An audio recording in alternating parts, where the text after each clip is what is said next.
ఇండస్ట్రీలో ఒక శాఖపై పట్టుండడం పేరుండడం సహజం.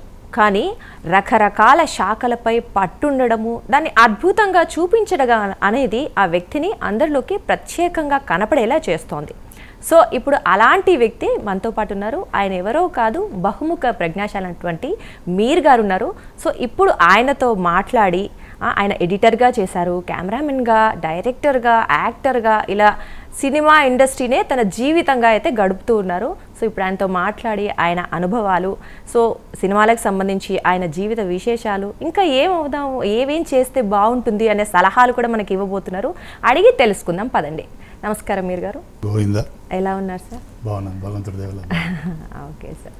సార్ అసలు సినిమాటోగ్రాఫర్ మీరు, మళ్ళీ ఎడిటర్, డైరెక్టర్, ఇలా చెప్పుకుంటూ పోతే యాక్టర్, ఇంకా చాలా ఉన్నాయి. సో ఇన్ని శాఖల్లో మీకు అసలు అలా చేయాలని ఎందుకు అనిపించింది? అంత ఈజీగా ఎలా మేనేజ్ చేయగలుగుతున్నారు వీటన్నిటిని మీరు?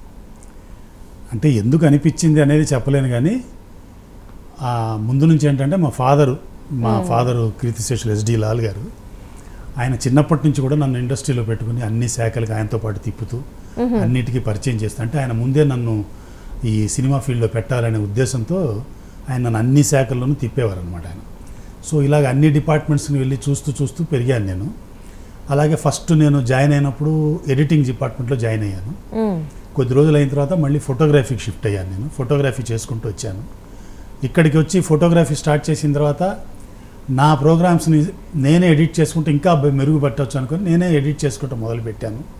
ఆ తర్వాత మెల్లమెల్లగా డైరెక్షను, అలా ఒక్కొక్క అడుగడుగుగా అంచెలంచెలుగా చేసుకుంటూ వచ్చాను నేను. మనం ఎందుకు చేయకూడదు? అంటే మనం ఎందుకంటే నా ప్రోడక్ట్ని బాగా చేసుకోవటానికి, యాక్చువల్గా మీ విజన్ని నా విజన్ని కరెక్ట్గా ప్రొజెక్ట్ చేసుకోవటానికి, దానికోసం నేను ఆ తపనలో భాగంగా ఇవన్నీ నేర్చుకుంటూ వచ్చాను. ఇక లాస్ట్కి యాక్టింగ్ అనేది అది యాదృచ్ఛికంగా జరిగిన విషయం అన్నమాట. అది కొంతమంది నా స్నేహితుల ప్రోద్బలం మీద అలా చేయాల్సి వచ్చింది అనమాట. యాక్టింగ్ అనేది అనుకోకుండా చేశారనే చెప్పుకోవాలి. కానీ అనుకోకుండా చేస్తేనే ఇలా చేస్తే సార్, మరి అనుకుంటే ఇంకెంత చేస్తారో కదా. మీ నాన్నగారు, అలాగే మీ చిన్నాన్న, మీ కజిన్స్ అందరూ ఈ ఫీల్డ్లోనే ఉన్నారు కదా. మళ్ళీ మంచి పొజిషన్స్లో కూడా ఉన్నారు వాళ్ళు, చాలా పేరు ప్రఖ్యాతలు ఉన్నవాళ్ళు. సో ఎలా అనిపిస్తుంది సార్ ఆ ఫీలింగ్ మీకు? ఒకటే ఫ్యామిలీ నుంచి ఇంతమంది ఉన్నారు కదా, చాలా గొప్పగా అనిపిస్తుంది కదా. అంటే ఇదే ఫీల్డ్లో ఇప్పుడు మా నాన్నగారు ఈ ఫీల్డ్లో ఒక మహావృక్షం లాగా అనమాట. ఆయన వచ్చి వాళ్ళ తమ్ముడిని తీసుకొచ్చారు ఇండస్ట్రీకి. ఎస్ఎస్ లాల్ గారు అని మా చిన్నాన్నగారు, ట్రిక్ ఫోటోగ్రఫీ అది చాలా బాగా చేసేవారు. ఆయన తీసుకొచ్చారు. తర్వాత మా నాన్నగారికి మేము ముగ్గురు పిల్లలం. మా ముగ్గురిని కూడా ఇదే ఫీల్డ్లో పెట్టారు ఫస్ట్ నుంచి కూడా. నేను కెమెరామెన్, మా సిస్టర్నేమో అడియార్ ఫిల్మ్ ఇన్స్టిట్యూట్ అని మెడ్రాస్లో ఫిల్మ్ ఇన్స్టిట్యూట్ ఉంది, అందులో ఎడిటింగ్ డిప్లొమా చేర్పించారు తనకి. సో తను ఎడిటర్గా చేసింది, దూరదర్శన్లో వర్క్ చేసింది ఎడిటర్గా కూడా. నా తమ్ముడు జాన్ అని, తను కెమెరామెనే, నా దగ్గరే పనిచేసి తను ఇండిపెండెంట్గా చాలా పిక్చర్స్కి, సీరియల్స్కి చేశాడు. మా చిన్నాన్నగారి తరపున వస్తే మా చిన్నాన్నగారి పిల్లలు నలుగురు కూడా బాంబేలో పెద్ద కెమెరామెన్లు. కబీర్ లాల్, తాల్, పర్దేశ్ ఈ సినిమాలన్నీ చేశాడు. జానీ లాల్, బాషా లాల్, అమీర్ లాల్ అని నలుగురు అక్కడ చాలా పెద్ద కెమెరామెన్. ఇక మా వైఫ్ సైడ్కి వస్తే మా మామగారు పెద్ద లెజెండరీ ఆర్టిస్టు రక్తకన్నీరు నాగభూషణం గారు. మా అత్తగారు రక్తకన్నీరు సీత గారు అని చెప్పి ఆవిడ కూడా పెద్ద ఆర్టిస్టు. వాళ్ళ కూతురు నా మిస్సెస్. నా బావమరిది సురేంద్ర అని చెప్పి తను కెమెరామెన్గా చాలా వర్క్స్ చేశాడు.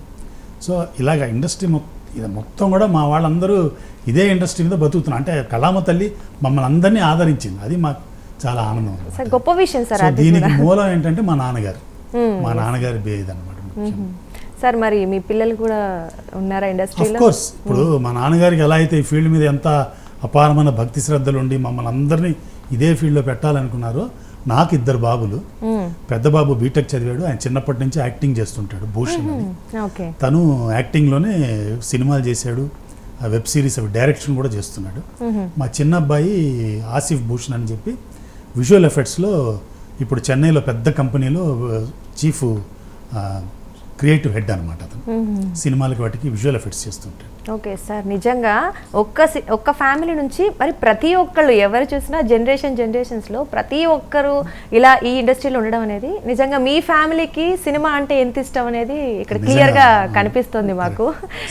చెప్పాలంటే తరతరాలుగా చూస్తామేమో ఇంకా మేము ముందు కూడా. ఎలా ఉంటుంది సార్ మీకు రిలేషన్, అంటే మీ కజిన్స్ వాళ్ళందరూ ఉన్నారు కదా, సో రిలేషన్షిప్ కానీ ఎలా ఉంటుంది, వాళ్ళతో మీరు డిస్కస్ చేస్తారా సినిమాల గురించి, వాటి గురించి? ఇదే పని కదా, ఇంకా డిస్కషన్ అనేది ఇదే పని కదా. ఇప్పుడు ఆ షాట్ ఎలా తీసావు, ఈ షాట్ ఎలా తీసావు అని మాట్లాడు. ఇప్పుడు కజిన్స్తో అంటే వాళ్ళు బాంబేలో ఎక్కడ ఉంటారు, వాళ్ళు సెటిల్ అయిపోయారు. ఓకే, ఇక్కడ మేము ఇంటికి వెళ్తే కూడా ఇదే పని కదా. ఇప్పుడు నేను మా తమ్ముడు ఎవరిని కలిసినా కూడా ఈ ఎక్విప్మెంట్లు ఏమేమి అప్డేట్ అయినాయి, కొత్తగా ఏం వచ్చింది, ఆ ఎక్విప్మెంట్ ఎలా ఉంటుంది, ఈ ఎక్విప్మెంట్ ఎలా ఉంది, అప్పుడు మనం తీసేటప్పుడు ఇంత కష్టపడ్డాం కదా, ఇప్పుడు ఇంత ఈజీగా వచ్చింది కదా. సో ఈ డిస్కషనే జరుగుతుంటుంది. ఇప్పుడు మా నాన్నగారు ఉన్నప్పుడైతే ఆయన నేను ఏదైనా సీరియస్ చేసి వచ్చిన తర్వాత దాంట్లో తప్పు ఒప్పులు చెప్పేవారు. ఇది కరెక్ట్ కాదు, ఇలా చేయాలి, అది ఇలా చేయాలి, ఇలా చేయాలని. నా మిస్సెస్ చాలా పెద్ద క్రిటిక్ ఆవిడ. సో నా వర్క్స్ని నేను కొంచెం ఇంత మెరుగుపడడానికి ముఖ్యమైన కారణం ఆవిడ. అంటే నా వర్క్స్ని ఏది కూడా పొగిడేది కాదన్నమాట, దాంట్లో ఉన్న లోపాలు ఎత్తి చూపించేది, ఇలా ఉంటుంది, ఇలా చేసావు, అలా చేసావని. అలాగే ఆ రోజుల్లో VHS VCRలే ఉండేవి అప్పుడు. సో తను ఏదైనా మంచి ప్రోగ్రామ్స్ వస్తే అవన్నీ VHSలో రికార్డ్ చేసి పెట్టి నేను ఇంటికి వచ్చిన తర్వాత భోజనం చేస్తున్నప్పుడు వేసి చూపించి, చూడు ఈ సాంగ్ ఎంత బాగా తీశారు, ఈ సీన్ అంత బాగా డైరెక్ట్ చేశారో చూడు అని చెప్పి అవన్నీ చూపించి ఇన్స్పైర్ చేయడం అంతా. సో ఇదే ఫీల్డ్ కాబట్టి ఇన్స్పైర్ చేస్తూ అది అదృష్టం, భగవంతుడి దయ. డెఫినెట్లీ, అంటే అందరికీ దీని మీద అవగాహన ఉంది కాబట్టి ఇంకా మనం మెరుగుపడటానికి అవకాశాలు ఎక్కువగా కనిపిస్తూ ఉంటాయి కదా. అప్పట్లో సినిమాటోగ్రఫీకి ఇప్పట్లోకి ఏం డిఫరెన్స్ చూసారు మీరు? అంటే టెక్నాలజీ మారుతూ వచ్చింది కదమ్మా. ఇప్పుడు అప్పట్లో సినిమాటోగ్రఫీకి ఇప్పుడు సినిమాటోగ్రఫీకి చాలా డిఫరెన్స్ ఉంది. అప్పుడు ఏంటంటే చాలా స్లో స్పీడ్ ఫిలిమ్స్ అంటాం. అప్పుడు slow speed films, slow speed కెమెరాలు, లెన్సులు అవి ఉండేవి. అంటే ఎక్కువ లైట్ వాడాలి, ఎక్కువ ఎక్విప్మెంట్ వాడాలి, ఎక్కువ లైట్ వేయాలి. అప్పుడు కానీ అది ఎక్స్పోజ్ కాదు కెమెరాలో. సో కెమెరాలు కూడా హెవీగా పెద్ద పెద్ద కెమెరాలు ఉండేవి. ఆ ట్రాలీలు పెట్టాలంటే చెక్క ట్రాలీలు వేసి దాని మీద తోసి ఇలా చేసేవాడు. ఇవాళ రోజు ఏంటంటే చాలా హై స్పీడ్ లెన్సెస్ వచ్చేసాయి. హై స్పీడ్ లెన్సెస్ ఎంత హై స్పీడ్ అంటే జస్ట్ ఒక చిన్న ట్యూబ్ లైట్ పట్టుకుంటే కూడా ఎక్స్పోజ్ అయిపోతుంది. నువ్వు ఒక గ్రామ్ మేకప్ ఎక్కువ వేసినా కూడా అందులో తెలిసిపోతుంది.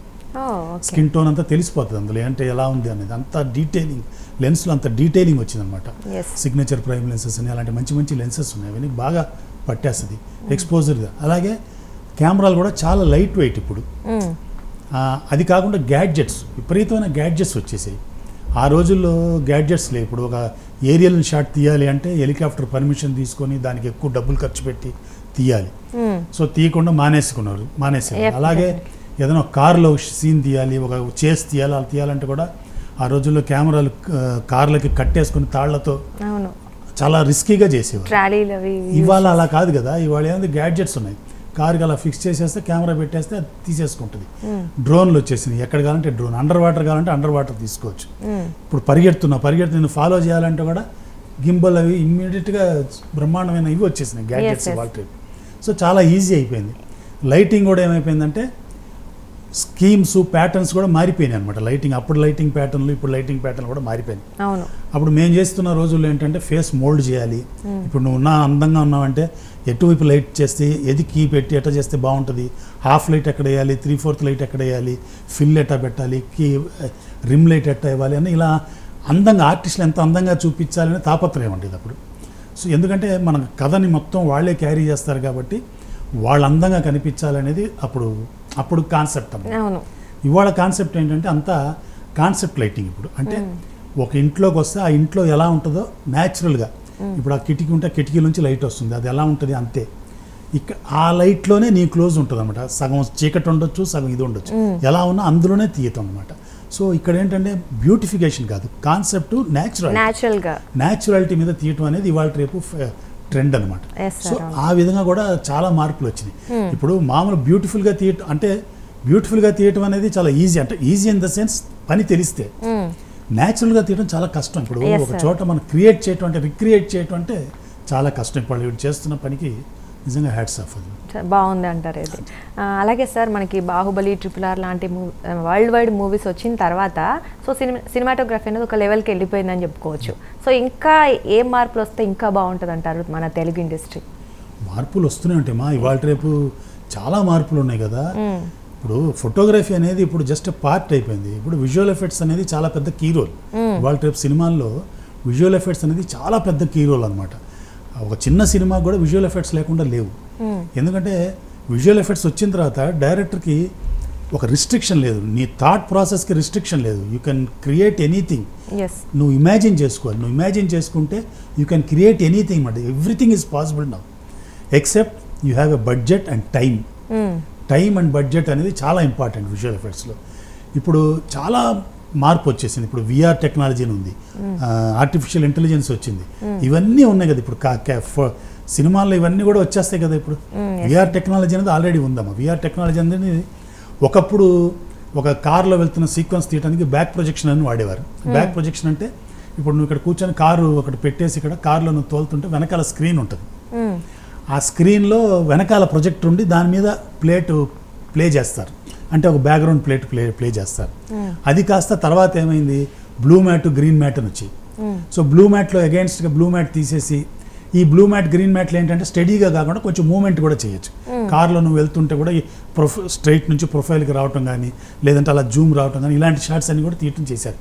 ఇది వచ్చిన తర్వాత ఇది గ్రీన్ మ్యాట్ బ్లూ మ్యాట్ వచ్చిన తర్వాత ఇప్పుడు విఆర్ టెక్నాలజీని వచ్చింది. విఆర్ టెక్నాలజీ ఏముంది, నువ్వు కెమెరా పెట్టేసి మనం ఇక్కడ చేస్తుంటే కెమెరా ఏ మూమెంట్ అన్నా చేసుకొని వెనకాల బ్యాక్గ్రౌండ్లో మనం ఆల్రెడీ క్రియేట్ చేసి పెట్టిన బ్యాక్గ్రౌండ్ దీనికి తగ్గట్టు అది మారిపోతూ ఉంటుంది. ఓకే, సో అంత టెక్నాలజీ అనమాట, అంత అడ్వాన్స్మెంట్ వచ్చేసింది వాళ్ళ రేపు. సో ఆ టెక్నాలజీ తెలియాలి డైరెక్టర్కి. ఇప్పుడు ఏంటంటే ఇప్పుడున్న డైరెక్టర్లకి పెద్ద టాస్క్ అనమాట, ఎందుకంటే అప్డేట్ అవ్వాలి, టెక్నాలజీ ఏముందో తెలియాలి. సో దట్ ఏం టెక్నాలజీ అయినా దాన్ని వాడాలో అది అర్థం చేసుకోవాలి, దాన్ని ఎలాగా మనం సింప్లిఫై చేసి తీయాలి. సో అక్కడికి ఏదో మనం ఈ ఆ టెక్నాలజీని అక్కడ బుక్కుల్లో చదివేసి స్పాట్కి వెళ్ళిపోయి చేయటం అనేది చాలా కష్టం. అది ముందే తెలుసుకుంటే ఆ టైం అదంతా కూడా సేవ్ అవుతుంది. దీంట్లో ఏంటంటే ప్రిపరేషన్స్ ఎక్కువ ఉంటాయమ్మా. ఈ విజువల్ ఎఫెక్ట్స్ దాంట్లో ఏంటంటే ప్రిపరేషన్స్ చాలా ఉంటాయి. ముందు ఏమేమి తీసుకోవాలి, ఏమేమి చేయాలి. ఇప్పుడు గ్రీన్ మ్యాట్ బ్లూ మ్యాట్ చేస్తుంటే కూడా మనకు దాన్ని ఏమంటారు, ఆ బ్యాక్గ్రౌండ్స్ ఎలా మనం చేయాలి. సో ఇవన్నీ కూడా ముందు ప్రిపేర్ అవ్వాలన్నమాట. సో ఆ ప్రిపేర్ అవ్వడం అనేది చాలా పెద్ద టాస్క్ అది. Definitely sir. ఇప్పుడు మీరు అన్నట్లో టెక్నాలజీ ఎలాగూ చాలా అభివృద్ధి అయింది. ఒక డైరెక్టర్కి కానీ ఒక సినిమాటోగ్రాఫర్కి కానీ ఒక మంచి అంటే ఆయన క్రియేటివిటీ లెవెల్స్ ఉంటే పూర్తిగా చూపించుకునే ఆస్కారం అయితే మనకు కనిపిస్తుంది కదా. సో ఇప్పుడు రత్నవేల్ గారు, సెంథిల్ గారు ఇలా చాలామంది ఉన్నారు కదా గొప్ప పేరున్న వాళ్ళు. సో మీకు ఎలా అనిపిస్తుంది వాళ్ళందరినీ చూసినప్పుడు, వాళ్ళ వర్క్ ఎలా అనిపిస్తుంది? చాలా గ్రేట్ అమ్మా. ఒక్కొక్కరు ఒక స్కూల్ ఒక స్టైల్లో చేస్తున్నారు. అవును, అంటే అందరూ ఒకే స్టైల్ కాదు కదా, ఒక్కొక్కరు ఒక స్టైల్ ఉంటుంది, ఒక్కొక్కళ్ళ వే ఆఫ్ అప్రోచ్ వేరేగా ఉంటుంది. లైటింగ్ ప్యాటర్న్స్ కానివ్వండి, కలర్ ప్యాటర్న్స్ కానివ్వండి, అవన్నీ కూడా వేరే వేరేగా ఉంటాయి. వర్కింగ్ స్టైల్ కూడా ఇప్పుడు కొంతమంది హెవీ లైటింగ్ వాడతారు, హెవీ లైట్లు వేసి డిఫ్యూజ్ చేసి వాడతారు. కొంతమంది చాలా సాఫ్ట్ లైటు, అసలు కొంతమంది లైట్లే వాడకుండా చేస్తారు, కొంతమంది లైట్లే వాడకుండా చేస్తారు. పోస్ట్ ప్రొడక్షన్లో వర్క్ చేసేవాళ్ళు చాలామంది ఉంటారు. పోస్ట్ ప్రొడక్షన్లో డిఐలో దాన్ని ఎలాగా మనం మార్చుకొని ఎంత బ్యూటీ చేయాలనేది అది ఉంటారు. సో ఇలాగ డిఫరెంట్ టైప్స్ ఆఫ్ అందరూ బాగా చేస్తున్నారు. అంటే ఇప్పుడు ఇప్పుడు మేకింగ్ చాలా ఈజీ అమ్మా. ఇప్పుడు వాళ్ళ రేపు ఏంటంటే మేకింగ్ అనేది చాలా ఈజీ యాక్చువల్గా. అంటే ఒకప్పుడుతో పోల్చుకుంటే మేకింగ్ చాలా ఈజీ, టెక్నాలజీ డెవలప్ అయింది కాబట్టి చాలా ఈజీ. కానీ దాన్ని అవగాహన చేసుకొని బాగా చేయాలి. ఇప్పుడు ఈజీ అనుకొని చేయటానికి లేదు. ఇప్పుడు ఆ రోజుల్లో మనకి నేను చెప్పినట్టు స్లో స్పీడ్ కెమెరాస్ ఉన్నప్పుడు అపేర్చర్లు అనేది కెమెరాలో చాలా ఎక్కువగా ఉండేవి. అపేర్చర్ ఎక్కువగా ఉన్నప్పుడు నీకు ఫోకస్ కొంచెం అటు ఇటు అయినా కూడా కొద్దిగా డిఫరెన్స్ తెలియదు అన్నమాట. ఇప్పుడు ఈ స్లో స్పీడ్ ఫిలిమ్స్ వచ్చి చాలా లో లైట్లో చేస్తున్నప్పుడు ఫోకస్ కొద్దిగా అటు ఇటు అయినా కూడా ఫోకస్ పోతుంది అనమాట. పెద్ద స్క్రీన్లో చూస్తున్నప్పుడు ఫోకస్ ఉండదు. సో అది పెద్ద టాస్క్ అనమాట. అది షూటింగ్ చేస్తున్నప్పుడు ఫోకస్ కరెక్ట్గా పెట్టుకొని చేయటం అనేది ఇవాళ రేపు పెద్ద టాస్క్ అది. సో చాలా బాగా అందరూ బాగా చేస్తున్నారు, బ్రహ్మాండంగా చేస్తున్నారు. Definitely sir. ఇంకా మీ విషయానికి వస్తే, సో మీరు ఇన్ని శాఖల్లో పనిచేశారు కదా, సో మీకు బాగా ఎంజాయ్ చేసింది, నచ్చింది ఏంటి? ప్రొడ్యూసింగ్, డైరెక్టింగ్, యాక్టింగ్, ఎడిటింగ్ నాకు చాలా ఇష్టం. ఓకే, ఫస్ట్ నేర్చుకుంది అదే కదా? ఎడిటింగ్ అంటే నాకేంటంటే ఒకరితో సంబంధం లేకుండా ఆ తెచ్చిన ఫుటేజ్ని నా దగ్గర పెట్టుకొని దాన్ని ఎంత బాగా నేను చేయొచ్చు అనేది నేను 1-4 సార్లు ఇలా చేస్తే ఎలా ఉంటుంది, అలా చేస్తే ఎలా ఉంటుంది, ఇలా చేద్దాం అలా చేద్దాం ఆలోచించి చేయటానికి నాకు నా మీద ప్రెషర్స్ ఉండవు. అందుకని నేను ఎంజాయ్ చేస్తాను నా వర్క్. నేను దాన్ని ఇలా చేస్తే ఎలా ఉంటుంది, ఇప్పుడు అబ్బాయికి ఈ చొక్కా వేస్తే ఎలా ఉంటుంది, ఇది కాదు ఆ చొక్కా వేస్తే ఎలా ఉంటుంది, ఇట్లా హెయిర్ స్టైల్ చేస్తే ఎలా ఉంటుంది, ఇలా చూసుకోవటానికి. షూటింగ్లు ఏంటంటే చాలా మంది జనంతో కూడుకున్న వ్యవహారం కదా, అక్కడ ప్రెషర్స్ ఎక్కువ ఉంటాయి. తొందరగా అయిపోవాలి, టైంలో అయిపోవాలి. సో వాళ్ళు చెప్పినప్పుడు ఏదో కాంప్రమైజ్ అయిపోయి చేస్తుంటాము. సో అది డైరెక్షన్ అనేది highest most complicated and highest complicated and highest pressure ఉన్న శాఖ అంటే డైరెక్షన్. అవును, ఎందుకంటే మీరు చూడ్చేటప్పుడు చాలా ఇదిగా అనిపిస్తుంది, ఏదో ఏమైనా మానిటర్ ముందు కూర్చొని కట్ స్టార్ట్ అంటున్నాడు అంతే కదా అనిపిస్తుంది. దాని వెనకాల చాలా ఇది ఉంటుంది, ప్రెషర్ ఉంటుంది. ఎందుకంటే ఆ షూటింగ్కి ఆ రోజుకి ఆ ఆర్టిస్టులని వాళ్ళతో మాట్లాడి వాళ్ళతో ఒప్పించి వాళ్ళని ఇలా చేస్తున్నాం, ఇలాంటి వాళ్ళు ఒప్పుకోవాలి, అలా చేయనివ్వటం, ఇన్ని శాఖలు ఇప్పుడు కెమెరామ్యాన్ వీళ్ళందరినీ కూడా కోఆర్డినేట్ చేయటం, ఇంతమందితో పని చేయించడం అనేది చాలా పెద్ద టాస్క్ అది. సో ఆయన అనుకున్న వర్క్ కూడా ఆ రోజు అయిపోవాలి అంటే అతనికి చాలా ప్రెషర్ ఉంటుంది డెఫినెట్లీ. సో అదొక పెద్ద ప్రెషర్ ఉన్న జాబ్ అది. సో అందుకోసం ఎడిటింగ్ అంటే నాకు చాలా ఇష్టం. మీకు చాలా ఇష్టం. ఇంతకుముందు సీరియల్స్లో డైరెక్టర్గా చేశారు. మీరు గారు అంటే అప్పట్లో అందరూ ఏమనుకునేవాళ్ళు అంటే సీరియల్స్కే పరిమితం అనుకునేవాళ్ళు. తర్వాత సినిమాలోకి వచ్చారు, యాక్టింగ్ కూడా చేసేస్తున్నారు. సో ఆ పేరు రావడానికి కారణం ఏంటి ఫస్ట్లో? అంటే పేరు వెళ్ళింది, నేను సీరియల్స్లోనే బాగా బిజీగా ఉన్నానమ్మా నేను. సో దూరదర్శన్, మా మాతృ సంస్థ దూరదర్శన్ స్టార్ట్ అయిన దగ్గర నుంచి దూరదర్శన్, ఆ తర్వాత ఈటీవీ, జెమినీ, మా టీవీ, జీ తెలుగు, తర్వాత ఎస్విబిసి ఛానల్, ఇలాగా ఇవన్నీ కూడా అన్నిట్లో నేను బిజీగా వర్క్ చేసేవాడిని టోటల్గా. సో నాకు సినిమాల వైపు పెద్ద మక్కువ ఉండేది కదా నాకు. అంటే అక్కడే నేను బాగా బిజీగా ఉన్నాను కదా, ఇక్కడ వచ్చి పెద్ద చేసేదే ఉంది అని నాకు పెద్ద ఇంట్రెస్ట్ ఉండేది కదా సినిమాలో. సో అక్కడే బాగా బిజీగా ఉండేవాడిని నేను. అందుకని నేను సినిమాల వైపు ఎక్కువ కాన్సన్ట్రేట్ కూడా చేయలేదు. సో అటే నేను ఎక్కువగా చేశాను అనమాట. ఈ యాక్టింగ్కి వచ్చిన తర్వాత కొద్దిగా నా ఫ్రెండ్స్, నా మిత్రులు పుల్లారావు గారు అని ఆయన కో డైరెక్టర్ గారు, ఆయన ఫస్ట్ పిలిపించి నాకు ఖైదీ నెంబర్ 150లో చిన్న క్యారెక్టర్ ఏదో చేయించారు నా చేత. ఏదో మీడియా పర్సన్ నువ్వు ఉంటే బాగుంటుంది మీరని ఆయన అడిగితే చేశాను అనమాట. అలాగా దీంట్లో అదే ఊరికే సరదా కోసం చేసింది. ఆ తర్వాత ఎంసీఏ అని మా డైరెక్టర్ వేణు శ్రీరామ్ గారు, నానిగారు యాక్ట్ చేసింది. అందులో ఒక జగ్గి వాసుదేవన్ గారి క్యారెక్టర్, నా గెడ్డం మీసం చూసి అలా పెట్టుకున్నారు. అది చూసి మా డైరెక్టర్ గారు ఇంప్రెస్ అయి నన్ను వకీల్ సాబ్లో పెద్ద జడ్జి క్యారెక్టర్ నాకు వేయించారు అన్నమాట. అది చూసి అలాగే హనుమాను, అలాగే ఒక 10-15 సినిమాలు చేశాను. సో అది అంటే నేను మెయిన్గా ఏంటంటే సినిమాలకి యాక్టింగ్కి వెళ్ళేది ఏంటంటే ఈ టెక్నాలజీ తెలుసుకోవటానికి నా ఇంట్రెస్ట్ అదనమాట. యాక్టింగ్ కంటే కూడా అక్కడికి వెళ్ళినప్పుడు ఏం కెమెరా వాడుతున్నాడు కెమెరామెన్, ఆయన ఎలా లైటింగ్ చేస్తున్నాడు, ఎలా చేస్తున్నాడు, ఇవన్నీ నాకు నాలెడ్జ్ పెంచుకోవటం కోసం. డెఫినెట్లీ మీకు ఎలాగూ దాని మీద పూర్తి అవగాహన ఉంది. అలాగే అఫ్ కోర్స్ చూసిన వాళ్ళు ఎవరు మీరు 10-15 సినిమాలే చేశారంటే ఎవరు నమ్మరు, ఆ రేంజ్లో ఉంటుంది మీ పర్ఫార్మెన్స్. అంటే లిటరల్గా చాలా సీనియర్ యాక్టర్గానే మీరు కనిపిస్తూ ఉంటారు కాబట్టి చాలా అలాగా సార్. అయ్యో పర్ఫార్మెన్స్ నేను చెప్తున్నాను. సో వకీల్ సాబ్లో చేశారు కదా సార్, ఎలా ఉండింది మీకు ఎక్స్పీరియన్స్? అప్పుడు జడ్జ్ క్యారెక్టర్ అనగానే ఏమనుకున్నారు? చాలా యూనిక్ ఎక్స్పీరియన్స్ మన లైఫ్ టైంలో, అదొక పెద్ద అచీవ్మెంట్ నాకు ఆ సినిమాలో చేయటం అనేది. ఎందుకంటే పెద్ద ఆర్టిస్టులు పవన్ కళ్యాణ్ గారు, ప్రకాష్ రాజ్ గారు, నివేదిత దాసు, అంజలి గారు, వీళ్ళందరితో పనిచేయటం అనేది పెద్ద ఎక్స్పీరియన్స్ కదా. అది 15 రోజులు ఏదో చేశాను నేను సెట్లో. సో 15 రోజులు నేను సెట్లోనే ఉండి అంతా గమనించేవాడిని నేను. పైగా వకీల్ సాబ్లో సీక్వెన్సెస్ అన్నీ కూడా రెగ్యులర్ ప్యాటర్న్లో తీయలేదు, షూటింగ్ లాగా రెగ్యులర్గా ఇక్కడ క్లోజ్ షాట్, మిడ్ షాట్ ఇలా తీయలేదు. పెద్ద షాట్స్ 6 కెమెరాలు పెట్టి చేశారు. 6 కెమెరాలు అట్ ఏ టైం అనమాట, 15 రోజులు. సో అదంతా పెద్ద ఎక్స్పీరియన్స్, పెద్ద నాలెడ్జ్, నాకు లెర్నింగ్ ఎక్స్పీరియన్స్, చాలా పెద్ద నాలెడ్జ్ అనమాట. సో ఆర్టిస్టులు కూడా పెద్ద వాళ్ళు ఎట్లా ఉంటారు, ఎంత ఇన్వాల్వ్ అవుతారు, ఎలా చేస్తారు, ఇవన్నీ లెసన్స్ చూసి నేర్చుకున్నాను. పవన్ కళ్యాణ్ గారితో ఎలా ఉంది సార్ మీ అనుబంధం? అయ్యో చాలా గొప్ప సోల్ అమ్మా ఆయన. చాలాసార్లు చెప్పాను నేను, చాలా మంచి మనిషి ఆయన, డౌన్ టు ఎర్త్ పర్సన్. అసలు నాకు అవకాశం ఇవ్వటమే చాలా గొప్ప విషయం. అసలు హీరో ఆయన ఒప్పుకోవాలి కదా. అంటే ఇప్పుడు అంత పెద్ద సినిమాలో major judge character, second half అంతా అదే ఉంటుంది, ఆయన మీదే ఉంటుంది. అంటే వీళ్ళందరూ వాదించేదంతా ఆయన దగ్గరే కదా. సో అంత పెద్ద క్యారెక్టర్ని నాకు ఇవ్వటం అనేది డైరెక్టర్ గారికి నా మీద ప్రేమ ఉండొచ్చు, నా మీద నమ్మకం ఉండొచ్చు. ఆయన సజెస్ట్ చేసినప్పుడు ఆయన ఒక మాట అనొచ్చు, ఎందుకంటే అతను ఇంకా మంచి హిందీ వాడిని పెట్టుకో, ఎవరినో తీసుకొచ్చి పెట్టుకో, బెంగాలీ ఆర్టిస్ట్ ఆయన పెట్టుకో అని చెప్పొచ్చు. కానీ ఆయన కూడా ఏం చెప్పకుండా బాగున్నారు పెట్టండి అని చెప్పి ఆయన కూడా ఎంకరేజ్ చేశారు. ఫస్ట్ డే షూటింగ్ అప్పుడు కూడా నా దగ్గరికి వచ్చి మాట్లాడి ఆయన, మీ గురించి విన్నాను మీరు గారు, I'm very happy to work with you అనటం. He need not tell that like that కదా. అవన్నీ చాలా గొప్ప విషయం, వెరీ గుడ్ కాంప్లిమెంట్. అంటే it shows his humanity definitely ఆయన ఎంత డౌన్ టు ఎర్త్ అనేది తెలుస్తుంది, కనిపిస్తుంది. అలాగే సార్ మిమ్మల్ని కూడా అందరూ ఇప్పుడు మీర్ గారు అనగానే వకీల్ సాబ్లో జడ్జ్ అని వెంటనే చెప్పగానే గుర్తుపట్టేస్తున్నారంటే మీరు ఆ పాత్రలో ఎంత జీవించారనేది అందరికీ కనిపిస్తుంది. అంటే ఆయన నమ్మకాన్ని మీరు నిలబెట్టారని చెప్పుకోవాలి, ఆయన చేయించుకున్నారు అంతే. వేణు శ్రీరామ్ గారే. ఓకే సార్, ఇంకా నెక్స్ట్ మీకు ఎలాంటి క్యారెక్టర్స్ కానీ ఎలాంటి మూవీస్ కానీ చేయాలనుకుంటున్నారు?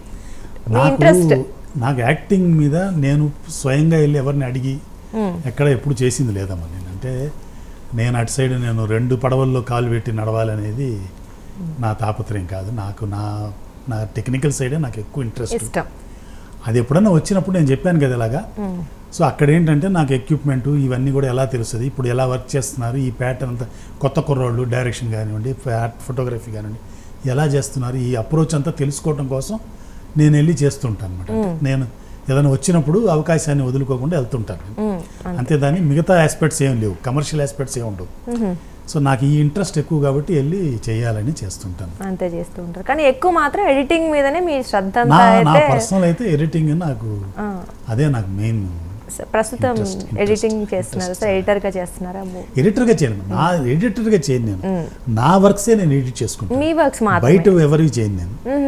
నా ఓన్ వర్క్సే, నేను వర్క్ చేసుకున్నవి నా ప్రాజెక్ట్సే నేను చేసుకుంటాను. ఓకే. సో నేను వర్క్ చేసినప్పుడు నేను ఏదైనా డైరెక్ట్ చేసుకుంటాను, మా తమ్ముడు కెమెరా చేస్తాడు, లేదంటే ఇంకెందరు పిల్లలు ఉంటారు వాళ్ళు చేస్తారు. సో నేను ఎడిటింగ్ చేసుకుంటాను, నాది నేనే ఎడిట్ చేసుకుంటాను.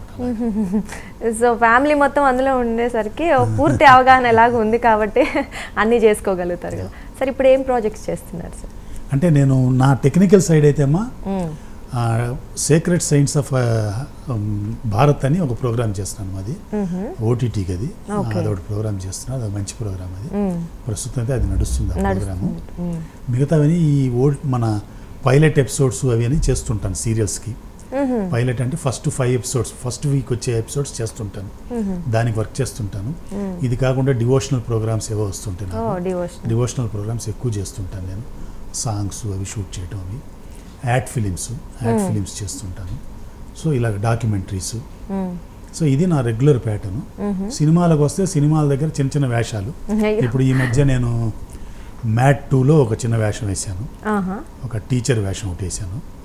అలాగే హిట్ 3లో నాని గారితో ఒక జడ్జి వేషం వేసాను చిన్నది. మళ్ళీ మా వేణు శ్రీరామ్ గారిది తమ్ముడు నితిన్ గారితో, అందులో ఐఏఎస్ కలెక్టర్ వేషం ఒకటి వేసాను. చదువుకోలేదు కానీ ఇలాంటి క్యారెక్టర్లన్నీ వేసి ఇది అది తృప్తి పడుతున్నాను అనమాట. ఒక కలెక్టర్గా, ఒక జడ్జిగా, ఒక టీచర్గా ఈ క్యారెక్టర్స్ అన్ని జరుగుతున్నాయి. నిజంగా అయితే ఇవన్నీ ఏమవుదాం అనుకున్నారు మరి? ఇవన్నీ ఇప్పుడైతే అన్ని చేస్తున్నారు, టీచర్, కలెక్టర్, జడ్జి. చిన్నప్పుడు ఏమవుదాం అనుకున్నారు సార్? చిన్నప్పటి నుంచి నేను ఇదే ఫీల్డే కదా, నాన్నగారు నాకు వేరే ధ్యాసే లేదు. స్కూల్ అవ్వగానే తీసుకెళ్ళిపోవటం షూటింగ్లకి, ఎడిటింగ్లకి, ల్యాబులకి తీసుకెళ్ళి ఇదే పని, ఇంకా వేరే ధ్యాస లేదు నాకు. లేదు కాబట్టి అసలు ఇంకేం అవ్వాలనుకోలేదు. అందరూ నా కొడుకు డాక్టర్ అవ్వాలి, లాయర్ అవ్వాలి. మా నాన్నగారు ఫస్ట్ నుంచి నా కొడుకు సినిమాల్లోనే రావాలని ఉన్నాడు ఆయన. అందుకోసం వేరే ఇది లేదు, నాకు వేరే చాయిస్ లేదు. Of course sir. సరే, ఇక నెక్స్ట్ ఒకవేళ చేస్తే ఏ క్యారెక్టర్ చేయాలనుకుంటున్నారు? అంటే ఇప్పుడు జడ్జ్, టీచర్ అలా చేశారు కదా. అలా ఏం లేదమ్మా, నాకు అసలు ఏం లేదు, అలా ఏం లేదు. అంటే ఇవన్నీ వస్తున్నాయి కానీ ఇప్పుడు పెర్ఫార్మెన్స్కి ఏదైనా చేయడానికి మంచి స్కోప్ ఉన్న క్యారెక్టర్ ఉంటే ఇప్పుడు ఏదైనా ఇప్పుడు మా మామగారు కానివ్వండి, మా అత్తగారు వీళ్ళందరినీ చూసి పెరిగిన వాడిని కదా. సో ఏదైనా ఒక డ్రాప్ వాళ్ళది ఏదైనా ఉండుంటే చూపించుకోవడానికి అవకాశం రావాలి. ఇవన్నీ ఏదో చిన్న చిన్న క్యారెక్టర్లు, ఏదో ఆకారం బాగుందని పెట్టుకోవడం పర్ఫార్మెన్స్ ఉంది కదా సార్, డెఫినెట్లీ మీకు అంటే అనుభవం కూడా. మేజర్గా ఏమవుతుందంటే సినిమాల్లో ఇప్పుడు పెర్ఫార్మెన్స్ ఉన్న క్యారెక్టర్లు చేస్తే ఆ సినిమాలు ఆడాలి. ఎక్కువ మంది జనం చూస్తేనే కదా అది తెలుస్తుంది. ఇప్పుడు ఎక్కువ మంది జనం చూసే క్యారెక్టర్లు ఏంటి, ఇవాళ రేపు సినిమాలు ఏంటి, పెద్ద పెద్ద హీరోలు. పెద్ద పెద్ద హీరోల దగ్గర మనది ఏముంటుంది, చిన్న ఏదో ఒక సీన్లో 4 షాట్ మనం వర్క్ చేసినప్పుడు 10 రోజులు వర్క్ చేసి ఉండొచ్చు, కానీ ఎడిటింగ్లో మొత్తం వెళ్ళిపోవచ్చు కూడా, ఏదో 1-2 షాట్లు వస్తాయి. సో దాంట్లో పెద్ద గుర్తింపులు కూడా రావు కదా అందులో. సో అందులో మనం నో రిగ్రెట్స్, వచ్చింది ఎలా వస్తే అలా స్వీకరించుకోవటమే, అంతేనా? సో మరి మీర్ గారు అంటే మన జనాలకి, మీ అభిమానులకి ఎలా గుర్తుండిపోవాలనుకుంటారు? అమ్మో అభిమానులు సార్, అభిమానులు ఎందుకు ఉన్నారు సార్? మీ భలే ఉన్నారు. అంటే యాజ్ ఎ టెక్నీషియన్ అమ్మా, యాజ్ ఎ టెక్నీషియన్గా హ్యూమన్ బీయింగ్గా ఉండాలి అంతే. ఆయన దగ్గర పనిచేసామని ఇప్పటికి కూడా చాలామంది పిల్లలు చెప్పుకొని నా దగ్గర పనిచేసిన వాళ్ళందరూ కూడా చెప్తుంటారు. ఓకే. సో అదే నాకు పెద్ద ఆస్కర్ అవార్డు అనుకోండి, నేషనల్ అవార్డు అనుకోండి, ఏదైనా కూడా అందరితో మంచిగా ఉన్నాం, ఎవరి దగ్గర బ్యాడ్ రిమార్క్స్ లేవు, అయ్యో వాడా అని ఎవరు అన్నారు కాబట్టి అదే పెద్ద అదృష్టం చాలు అంటారు. సార్, ఒక టెక్నీషియన్గా చూస్తే మీరు మేకర్ సపోర్ట్ ఎలా ఉంటుంది, అప్పట్లో ఎలా ఉంది, ఇప్పుడు ఎలా ఉంది సార్? అంటే ఆ రోజుల్లో మేకర్స్ ఎలా ఉన్నారు, ఈ రోజుల్లో వాళ్ళు ఎలా ఉండేది, ఇప్పుడు ఎలా ఉన్నారు? అంటే ఫస్ట్ నా ఉద్దేశంలో నా పర్సనల్ ఒపీనియన్ ఇది. అంటే ఆ రోజుల్లో ఫిలిం మేకర్స్ ఉండేవాళ్ళు, ఇవాళేమో ఫిలిం ప్రపోజర్స్ ఉన్నారనమాట. ఇప్పుడు ఇవాళ ఓన్లీ ప్రపోజల్ మేకర్స్ ఇప్పుడు, అంటే మనీ మేకర్స్, ప్రపోజల్ మేకర్స్ లాగా అయిపోయారు. అంటే ఆ రోజుల్లో ఫిలిం మేకర్స్, ఆ రోజు ప్రొడ్యూసర్కి ఒక ప్యాషన్ ఉండేది, సినిమా చేయాలి అంటే ఒక ప్యాషను, మన సంస్థ నుంచి వస్తుందంటే దీనికి మంచి గుర్తింపు రావాలి, జనం బాగా మెచ్చుకోవాలి, దీని నుంచి ఒక సందేశం వెళ్ళాలి అని ఇలాంటి తపన ఉండేది ఆ రోజుల్లో. ఇప్పుడు మా నాన్నగారే నాకు ఎప్పుడు కూడా ఒక పెద్ద బాలశిక్ష అనుకోండి, ఒక నిఘంటు అనుకోండి, ఆక్స్ఫర్డ్ యూనివర్సిటీ అనుకోండి, భగవద్గీత అనుకోండి, ఖురాన్ అనుకోండి, బైబిల్ అనుకోండి, మా నాన్నగారే నాకు. ఎందుకంటే ఆయన ఎక్స్పీరియన్స్, ఆయన లైఫే నాకు అన్ని గుణపాఠాలు అన్ని సినిమాల్లో. సో ఆయన ఏం చెప్తే అదే నేను తీసుకుంటుంటాను. ఆయన ఆ రోజులు ఏం చెప్పేవారంటే, లవకుశ చేస్తున్నప్పుడు మా నాన్నగారు దానికి అసోసియేట్ డైరెక్టర్ కమ్ మేనేజర్. అయితే ఆ సినిమా చేస్తున్నప్పుడు ఆయన లోపల రఘువంశం, సూర్యవంశం సెట్ వేయటానికి ఏమేమి విగ్రహాలు పెట్టాలి, ఎంతెంత విగ్రహాలు పెట్టాలి అని ఈ డిస్కషన్ అంతా కూర్చొని ఆర్ట్ డైరెక్టర్తో మాట్లాడుతుండగా బయట వచ్చి వాళ్ళ ఇంట్లో వంట చేసే మనిషి వచ్చి నించొని ఉండేవాడట. సార్ అని, ఏంటంటే బియ్యానికి డబ్బులు లేవు కావాలి అని. ఈయన వాడిని ఉండమనరా అని చెప్పి ఇక్కడ ఆయన సినిమా మీద ఉన్న ప్యాషన్తో ఇదే డిస్కస్ చేస్తూ 1:30 అయిపోయేది. సో బయట నించొని ఉండేవాడు అతను. సో ఇక్కడ ఏం చేస్తే వీళ్ళకి తెప్పించుకున్న క్యారేజీలోనే కొంత ఇచ్చి పంపించేసేవారట. సో అంత ఇన్వాల్వ్ అయ్యి ఆ రోజుల్లో చేసేవారు అనమాట మేకర్స్, ఆ ఫిలిం మేకర్స్. సో ఇప్పుడు ఒక రామానాయుడు గారు కానివ్వండి, ఒక ఎంఎస్ రెడ్డి గారు కానివ్వండి, ఇలాగ చాలా పెద్ద పెద్ద వాళ్ళు ఉన్నారు, ఒక విఠలాచార్య గారు, ఇలాగా వాళ్ళందరూ కూడా ఫిలిమ్స్ మీద ప్యాషన్. ఇవాళ ఏమైపోయిందంటే, ఇవాళ ఏంటంటే అంత మనీ మేకర్స్. అంటే ఆ హీరోని పెట్టుకొని అతను డేట్స్ తీసుకొని ఇది పెట్టుకొని ఇలా చేసుకొని వీళ్ళని కంబైన్ చేస్తే ఇంత డబ్బు వస్తుంది అని అలా ఒక ఇది వచ్చేసింది. ఇప్పుడు ప్రొడ్యూసర్ అనేవాడు ఊరికే సెట్లో కూడా రాడు, బయటే ఉంటాడు, ఏం జరుగుతుందో తెలియదు, ఏం తీస్తున్నారో తెలియదు. సో ఒక అవగాహన ఉంటుంది ఏం జరుగుతుంది అంటే. ఇప్పుడు ఆ రోజుల్లో రామానాయుడు గారు వీళ్ళు ఉంటే వాళ్ళు ఆ రోజు ఏం చేస్తున్నారు, మొత్తం తీసారా వాటిది, ఇది ఎందుకు, ఈ షాట్ దీనికి ఈ ఎక్విప్మెంట్ ఎందుకు అని ఇలాగ ఉండేది. అన్ని సైడ్లు, ఇప్పుడు ఎక్విప్మెంట్ సైడ్ కూడా మా కెమెరామెన్ సైడ్ కూడా ఆ రోజుల్లో డిస్కస్ చేసుకొని ఆ రోజు షూటింగ్కి ఎంత ఎక్విప్మెంట్ కావాలి అదే తెప్పించుకునే వాళ్ళం. ఈ రోజు ఈ షాట్లు తీస్తాం కాబట్టి ఇంతే కావాలి. ఇవాళ అలా కాదు కదా, తీసుకొచ్చి పులావని మొత్తం ఎక్విప్మెంట్ ఉంటుంది, వాడతారో తెలియదు. ఇవన్నీ కూడా క్రిమినల్ వేస్ట్ కదా, అదంతా క్రిమినల్ వేస్టేజ్ కదా డబ్బుల విషయంలో. సో అలాగా ఇవాళ రేపు ఇలా మనీ మేకింగ్లో పడిపోయి ఆ ప్యాషను అది కనిపించట్లేదు ఇవాళ రేపు. తర్వాత ఏంటంటే ఫిలిమ్స్ చేసేటప్పుడు కూడా ఒక ఎథిక్స్ ఉండాలి. ఎందుకంటే చాలా పవర్ఫుల్ మీడియం కదా ఫిలిమ్స్ అనేది. సో మనం ఇప్పుడు మీరు ఒక సినిమా చేస్తున్నప్పుడు నా కొడుకు, నా పెళ్ళం, నా తల్లి, నా నాన్నగారు దీన్ని ఎలా చూస్తారు అనేది ముందు మీకు అనిపించాలిగా. అసలు తీసేటప్పుడు ఓన్లీ డబ్బుల కోసం తీయాలనుకుంటే సినిమాలు అక్కర్లేదు, చాలా వ్యాపారాలు ఉన్నాయి, మీరు చేసుకోవచ్చు, ఎన్ని వ్యాపారాలు ఉన్నా చేసుకోవచ్చు. చాలా చీప్ వ్యాపారాలు ఉన్నాయి, చాలా ఈజీగా మనీ వచ్చే వ్యాపారాలు ఉన్నాయి. సినిమా చేయకూడదు. సినిమా చేస్తున్నప్పుడు you should have a social awareness, ఒక రెస్పాన్సిబిలిటీ ఉండాలి. మీరు సినిమా తీస్తున్నారంటే దానికి ఒక రెస్పాన్సిబిలిటీ ఉండాలి, అంటే ప్రభావం చూపిస్తుంది. ప్రతిదీ డబ్బుల కోసం చేస్తూ అంత బట్టబయలు చేసేయకూడదు. సినిమా అనేది మేజర్గా ఏంటంటే గుట్టు చప్పుడుగా అంటే గోప్యంగా ఉంచుతూ ఎవరికి అర్థం అవ్వాలో వాళ్ళకి అర్థం అవుతుంటూ సజెస్టివ్గా చెప్పాలి. ఆ రోజుల్లో డైరెక్టర్స్ అందరూ కూడా ప్రతిదీ సజెస్టివ్గా చెప్పేవారు. అంటే ఒక రేప్ సీక్వెన్స్ ఉందనుకోండి, సపోజ్ ఇప్పుడు శంకరాభరణంలో గురువుగారు విశ్వనాథ్ గారు అక్కడ అమ్మాయిని రేప్ చేస్తుంటే సీక్వెన్స్లో ఆయన అక్కడ పచ్చిగా చూపించలేదు. అక్కడ ఆయన ఏం చేశారు, ఒక గద్ద పాము షాట్ వేసి దాని మీద వాయిస్ లేసేసి అది ఎవరికి అర్థం అవ్వాలో వాళ్ళకి అర్థం అవుతుంది, పిల్లలకి అర్థం కాక్కర్లేదు ఆ సీక్వెన్స్. ఇప్పుడు అలాగే భారతీరాజా గారు 16 వైదినిలో ఆ హీరోయిన్ రేప్ చేస్తుంటే కొబ్బరి బొండాన్ని నరుగుతుంటాడు, చిక్కుతుంటాడు. చక్కగానే ఒక స్ట్రా పెట్టారు, అయిపోయింది. అంటే అది సజెస్టివ్గా అంతా ఒక ఒక ఒక వైలెన్స్ ఉంటే కూడా వైలెన్స్ని కూడా సజెస్టివ్గా చూపించాలి. ఇప్పుడు వాడు చంపుతున్నాం, ఇప్పుడు మనం ఏం చేస్తున్నాం ఇవాళ రేపు సినిమాల్లో వందల మంది నరకటం, చంపటం. ఇప్పుడు మా పిల్లలు, ఇప్పుడు మా చిన్నపిల్లవాడు, మా మనవడు ఉన్నాడు, మా మనవాడిని కొన్ని సినిమాలు మేము ఓటీటీలు కూడా చూడనివ్వట్లేదు, ఎందుకంటే వైలెన్స్. పిల్లలు తెలియదు కదా, అంత వైలెంట్ అయిపోతున్నారు. నేను 94లో మా నాన్నగారిది ఒక సబ్జెక్ట్ అమ్మా, బ్యాంగ్ అని ఒక సబ్జెక్ట్ 94లో చేశాను దూరదర్శన్కి. అందులో మెయిన్ కాన్సెప్ట్ ఏంటంటే చిన్న పిల్లోళ్ళని మనం చిన్నప్పటి నుంచి కూడా చాలా వైలెంట్గా పెంచడానికి ట్రై చేస్తున్నాము. ఇప్పుడు మనం ఏం చేస్తాం, గన్ను కొనిస్తాం పిల్లోడికి, గన్ను కొనిచ్చి వాడు పేలుస్తుంటే నువ్వు ఇక్కడ హూ అని పడిపోతున్నట్టు వాడిని ఎంకరేజ్ చేస్తారు.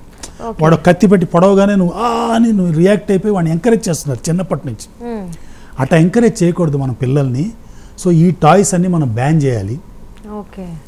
సో వాడికి మంచి టాయ్స్, ఏదో ఒక ఏనుగు బొమ్మ ఇలాంటి బొమ్మలతో వాడిని చేయాలి అనే కాన్సెప్ట్తో ఆ రోజుల్లో చేస్తే దానికి 7 నంది అవార్డులు వచ్చాయి అందులో. సో ఇవన్నీ కూడా సజెస్టివ్గా తీయాలి. అలా కాకుండా ఇవాళ రేపు ఏమైందో పచ్చిగా తీస్తున్నారు, చెప్పాలంటే పచ్చిగా అన్ని పచ్చిగా చూపిస్తున్నారు. అది ఎబ్బెట్టుగా ఉంటుంది. అంటే ఇప్పుడు మీరు మీ ఫ్యామిలీతోనే మీరు కూర్చొని చూడలేరు. అలాంటి ఇప్పుడు ఎంత సజెస్టివ్గా తీస్తే అంత ఎఫెక్టివ్గా ఉంటుంది సినిమా కూడా. సినిమా కూడా ఎఫెక్టివ్గా ఉంటుంది, మీరు అంత సజెస్టివ్గా తీయాలి. తర్వాత సోషల్ రెస్పాన్సిబిలిటీ ఉంటుంది, ఏది పడితే అది తీయకూడదు. డబ్బులు మనం అందరు చూస్తున్నారు కదా, జనం చూస్తున్నారు, అదే తీస్తాను అనటం నా ఉద్దేశంలో అయితే తప్పది. అలా ఏది పడితే అది తీయకూడదు అనేది నా పర్సనల్ ఒపీనియన్. మరి నీ క్వశ్చన్ నేను ఆన్సర్ కరెక్ట్గా చేశాను. డెఫినెట్లీ సార్, ఎందుకంటే ఈవెన్ సొసైటీలో కూడా మనం ఈ మధ్య చూస్తున్నాం అన్ని ఇలాంటివి జరుగుతున్నాయి కాబట్టి వైలెన్స్కి సంబంధించినవి. సో ఒక మెసేజ్ అనేది సినిమా నుంచి వెళ్తే అందరికి రీచ్ అవుతుంది. చాలా పవర్ఫుల్ మీడియం కదా ఇది, రెస్పాన్సిబిలిటీ ఉంటుంది. ఇప్పుడు మీరు సినిమా థియేటర్కి జనం ఇలా తీస్తేనే వస్తున్నారండి అని ఈ మధ్య చాలా సినిమాలు అట్లా చేస్తున్నారు. సార్ వస్తారు, మీరు ఇది ఇంకొకటి కూడా చేసి చూడండి, ఇంకా ఇలా కూడా తీస్తే కూడా వస్తారు కదా. ఇప్పుడు జనం శంకరాభరణం చూసిన ఆడియన్స్లు తర్వాత శివాకి ఆడియన్స్లు డిఫరెన్స్ ఉంటారు, శివ నుంచి సైకి వచ్చిన ఆడియన్స్లు డిఫరెన్స్ ఉంటారు, ఆర్ఆర్కి వచ్చిన ఆడియన్స్లు డిఫరెంట్ ఉన్నారు. వాళ్ళ టేస్ట్లు అవన్నీ మారిపోయింది, మారుతూ వస్తాయి కదా, టేస్ట్లు మారుతూ వస్తాయి. ఇప్పుడు వస్తున్న జనం వేరు. ఇప్పుడు థియేటర్స్కి ఏంటంటే జనం అందరూ రావట్లేదు ఓటీటీలు వచ్చిన తర్వాత. ఇంతకుముందు అంటే మనం వేరే దారి లేదు, దూరదర్శన్లో ఎప్పుడో 6 నెలలకు వచ్చేది సినిమా, కాబట్టి మనం థియేటర్కి వెళ్ళి చూసేవాళ్ళం అందరు సినిమా. పైగా అప్పుడు థియేటర్లో కూడా టికెట్ కాస్ట్ కూడా చాలా తక్కువ ఉండేది, వెళ్ళి చూసేవాళ్ళం. ఇవాళ రేపు టికెట్ కాస్ట్ పెరిగిపోయింది, తర్వాత ఏమైంది 4 వారాలు అయితే ఓటీటీలో వచ్చేస్తుంది సినిమా.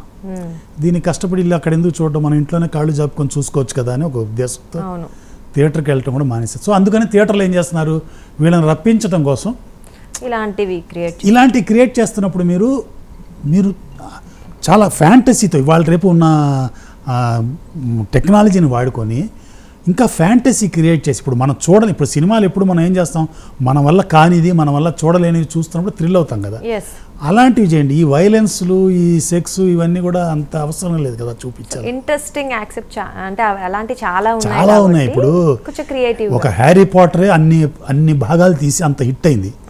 అలా హ్యారీ పాటర్ లాంటి పురాణాలు మన దగ్గర కోకొల్లలు ఉన్నాయి. ఒక్క అపూర్వ చింతామణి అని ఒక నవల ఉంటుంది, సహస్ర శిరచ్చ అపూర్వ చింతామణిని, అది ఒక్కటే 10 హ్యారీ పాటర్లకు ఈక్వల్ అది తీస్తే. అలాంటివి తీయండి, జనాలకు పిల్లలకు చూపించండి, మీరు అంత బండగా చూపించచ్చు కదా. డెఫినెట్లీ నాలెడ్జ్ పెరుగుతుంది, అలాగే ఒక సొసైటీలో కొంచెం మంచి వేలో చూపించినట్టు కూడా అనిపిస్తుంది. సో మరి ఇండస్ట్రీ గురించి మాట్లాడుకుంటే చాలా డెవలప్ అయింది, ఎలాగో మన తెలుగు ఫిల్మ్ ఇండస్ట్రీ కూడా పాన్ ఇండియా లెవెల్కి వెళ్ళిపోయింది కదా. సో స్కూల్స్ వచ్చాయి, యాక్టింగ్ స్కూల్స్ కూడా చాలా పెరిగిపోయాయి, ఎక్కువ మంది ఇంట్రెస్ట్ కూడా చూపిస్తున్నారు. అలాగే మన గవర్నమెంట్ సపోర్ట్ కూడా కాస్త ఇండస్ట్రీకి ఇప్పుడు గతంతో పోల్చుకుంటే ఇప్పుడు ఎక్కువగా ఉంది కదా. సో మీరు ఇంకా అంటే ఎంతవరకు మనం తెలుగు ఇండస్ట్రీ ముందుకు వెళ్తే బాగుంటుంది అనుకుంటున్నారు, ఇంకేమేం చేయొచ్చు అనుకుంటున్నారు? ఏమేం చేయొచ్చు అనుకుంటే ఇప్పుడు గవర్నమెంట్ తరపున అడుగుతున్నారు. గవర్నమెంట్ తరపున అంటే ఇప్పుడు తమిళనాడు గవర్నమెంట్ తరపున ఫిల్మ్ ఇన్స్టిట్యూట్ ఉంది అక్కడ చాలా మంది అక్కడి నుంచి వచ్చిన వాళ్ళు. ఇక మా సిస్టర్ కూడా అక్కడ చదువుకొని వచ్చింది ఎడిటింగ్. చాలా మంది డైరెక్టర్లు వచ్చారు, చాలా మంది కెమెరామెన్లు అక్కడి నుంచి వచ్చిన వాళ్ళు ఉన్నారు ఇప్పుడు. అంటే ఇన్స్టిట్యూట్ అనేది ఏంటంటమ్మా, ఇప్పుడు ఎప్పటికైనా కూడా ప్రాక్టికల్ నాలెడ్జ్ అనేది చాలా ఇంపార్టెంట్, కానీ ఆ ప్రాక్టికల్ నాలెడ్జ్కి ఒక బేస్ కావాలి. ఇప్పుడు నేనంటే మా నాన్నగారితో చిన్నప్పటి నుంచి తిరిగాను కాబట్టి ఆ బేస్ అలా వచ్చింది. తర్వాత నేను ప్రాక్టికల్గా కొంతమందికి అసిస్టెంట్లుగా చేసి నేను నేర్చుకున్నాను. సో కొంతమందికి అవగాహన, అంటే కొంతమంది వస్తారు, వాళ్ళకి ప్యాషన్ ఉంటుంది నేర్చుకోవాలని, వాళ్ళకు ఒక దారి దిక్చూసి కావాలంటే ఒక ఇన్స్టిట్యూట్ ఉండాలి. ఆ ఇన్స్టిట్యూట్లో చేరితే ఆ ఇన్స్టిట్యూట్లో వాళ్ళకి బేసిక్స్ అని నేర్పిస్తారు. సో ఆ బేసిక్స్ పెట్టుకొని అతను ప్రాక్టికల్స్కి వెళ్ళినప్పుడు ప్రాక్టికల్స్లో ఆ బేసిక్స్ని యూజ్ చేసి తన స్టైల్లో చేసుకుంటే అతను బాగా పైకి వస్తాడు. అది ఏ ఫీల్డ్ అయినా కూడా, యాక్టింగ్ అయినా, కెమెరా అయినా, ఎడిటింగ్ అయినా, డైరెక్షన్ అయినా, ఏ ఫీల్డ్. సో దానికి ఏంటంటే బేసిక్గా ఇప్పుడు అప్డేట్ చేసిన ఎక్విప్మెంట్తో పాటు ఒక ఇన్స్టిట్యూషన్ అనేది గవర్నమెంట్ సపోర్ట్ చేసి పెడితే, ఎందుకంటే ప్రైవేట్ చాలా ఉన్నాయి, ప్రైవేట్ ఏమో కొంచెం మన అఫోర్డబిలిటీకి కొంచెం దూరంగా ఉంటాయి, కొంచెం డబ్బులు అంటే వాళ్ళు పాపం వాళ్ళకి అంత డబ్బులు పెట్టలేం. కాబట్టి government should take some initiative, ఒక ఇన్స్టిట్యూట్ పెట్టి అందులో ఒక మంచి ఫ్యాకల్టీని పెట్టి ఎక్విప్మెంట్ కూడా బాగా పెడితే చాలామంది అక్కడ జాయిన్ అయ్యి కొంతమంది అక్కడ నేర్చుకొని బయటకు వచ్చి కొంచెం ప్రాక్టికల్గా, ఇప్పుడు అక్కడి నుంచి ఒక 100 మంది వచ్చారనుకోండి, ప్రాక్టికల్స్కి వచ్చినప్పుడు అందులో నుంచి ఫిల్టర్ అయ్యి ఒక 10 మంది అన్నా బయటకు వస్తారు, అందులో నుంచి టాలెంట్ ఒక 10 మంది అన్నా బయటకు వస్తారు. అలాగే ఇప్పుడు పూనా ఫిలిం ఇన్స్టిట్యూట్ ఉంది, అది కూడా అలాంటిదే కదా. పూనా ఫిలిం ఇన్స్టిట్యూట్ నుంచి వచ్చిన వాళ్ళు చాలా పెద్ద వాళ్ళు ఉన్నారు, చాలా పెద్ద వాళ్ళు అక్కడి నుంచి వచ్చారు. అలాగే తమిళనాడు నుంచి వచ్చారు. మన ఆంధ్రప్రదేశ్, తెలంగాణలో కూడా అలాంటి ఏదైనా ఇన్స్టిట్యూట్లు పెట్టి ఎంకరేజ్ చేస్తే చాలా బాగుంటుంది. నాణ్యత కూడా ఇంకా బాగుంటుంది, నైపుణ్యము, నాణ్యత at the same time affordable కూడా, అందరికీ అఫోర్డబిలిటీ ఉంటుంది కదా. ఇప్పుడు గవర్నమెంట్ అనగానే ఇప్పుడు బయట 1000 రూపాయలు తీసుకుంటే వాళ్ళు 100 రూపాయలకి అఫోర్డ్ చేస్తారు. సో అది కూడా ఎక్కువ మందికి అవకాశం ఉంటుంది నేర్చుకోవడానికి. తర్వాత ఏంటంటే ఒక ఇది ఉంటుంది, స్టాంప్, ISI మార్క్ లాగా గవర్నమెంట్ ఇన్స్టిట్యూట్ నుండి వచ్చారంటే అదొక స్టాంప్ ఉంటుంది. అవును సార్. సో అంత ఈజీగా ఎవరు ముందుకు రాలేరు కాబట్టి డెఫినెట్లీ ఒక కాన్ఫిడెన్స్ అయితే ఉంటుంది వాళ్ళకి. నిజంగా చాలా thank you so much sir. ఎందుకంటే మీ ఇన్ని సంవత్సరాల ఏదైతే అనుభవం ఉందో, మీరు చూసినవి ఇంకా ఏమేమి చూడాలనుకున్నారు, ఇలాంటివన్నీ మాతో షేర్ చేసుకున్నారు. నిజంగా చాలా వాల్యుబుల్, చెప్పాలంటే మీరు చాలా వాల్యుబుల్ మాటలు చెప్పారు మా అందరికీ కూడా. So thank you so much for coming sir. Thank you మా, థ్యాంక్ యూ నన్ను పిలిపించి ఇంటర్వ్యూ చేయించినందుకు. అందరికీ చాలా థ్యాంక్స్. మా అదృష్టం. God bless. గోవింద స్వస్తి. చూసారు కదా, బహుముఖ ప్రజ్ఞాశాలైనటువంటి మీర్ గారు ఎంత చక్కగా ఇండస్ట్రీ గురించి, సినిమా గురించి ఆయన అభిప్రాయాలు, ఆలోచనలు మనందరితో షేర్ చేసుకున్నారు కదా. సో ఇది ఇవాల్టి స్పెషల్ ఇంటర్వ్యూ. మరో స్పెషల్ ఇంటర్వ్యూతో, మరో గెస్ట్తో మళ్ళీ కలుద్దాం. నమస్కారం.